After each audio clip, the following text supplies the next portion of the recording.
Let's jump right into this explainer on Genesis 15 and 16, a wild story of promises and panic.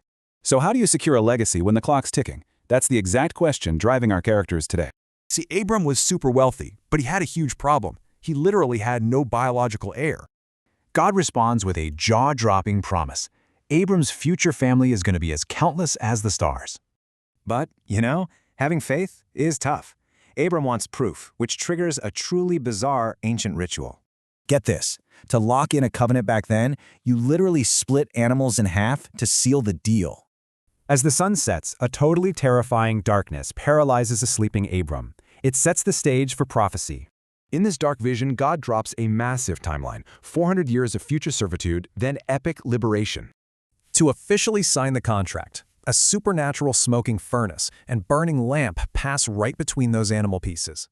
And it wasn't just about kids. This included a massive, super-specific land grant across several ancient territories.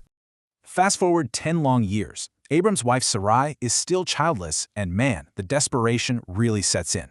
Doubt takes over. So Sarai engineers a totally desperate human solution, offering her maid, Hagar, to Abram. Well, the plan immediately backfires. Hagar conceives, the power dynamic flips, and Sarai feels despised by her maid. Instead of fixing it, Abram just washes his hands of the whole thing. He lets Sarai handle it. Given free rein, Sarai's treatment becomes unbearable. She basically forces a pregnant Hagar to flee into the wilderness. God sees the outcast. An angel of the Lord miraculously finds Hagar resting by a desert spring. The angel gives her a super difficult command to return, but couples it with a massive, enduring promise. Her son, Ishmael, will be a fiercely independent survivor, a literal wild man thriving despite all the odds. In an absolutely incredible historic moment, Hagar becomes the very first person in Scripture to explicitly name God. She names the well Bir Lahai Roi. It immortalizes the God who deeply, personally sees the afflicted and marginalized.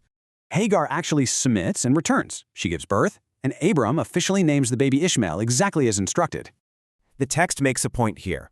Abram is exactly 86 years old when this chaotic chapter finally concludes.